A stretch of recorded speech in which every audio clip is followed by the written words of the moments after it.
કે આ જે મરણ ગયેલા છે ઈસમ એ પ્રકાશભાઈ માળી છે અને કેટરર્સના વ્યવસાય સાથે સંકળાયેલા છે.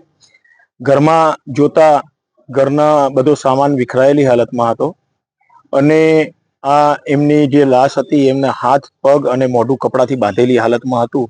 પ્રથમ દ્રષ્ટિએ લૂંટ કરવાના ઈરાદે આનું મોત નિપજાવેલું હોવાની હકીકત જણાતા તાત્કાલિક ભરૂચ શહેરની એલસીબી અને એસઓજીની પોલીસ ટીમને પણ જાણ કરવામાં આવતા તમામ એજન્સી એલસીબી અને એસઓજીના પોલીસ અધિકારી આવી ગયેલા સ્થળ ઉપર અને સ્થાનિક પોલીસ સ્ટેશન અને પોલીસ દ્વારા તપાસ આજુબાજુમાં પૂછપરછ કરતા જાણવા મળેલું કે આ પ્રકાશભાઈ માળી છે એ કેટરર્સનો વ્યવસાય કરતા હતા અને એમનો પરિવાર હમણાં છેલ્લા 4 દિવસથી રાજસ્થાન એમનું જે વતન છે સિયોરી જિલ્લામાં ગામ આવેલું છે ત્યાં તહેવારના અનુસંધાને ગયેલો હતો.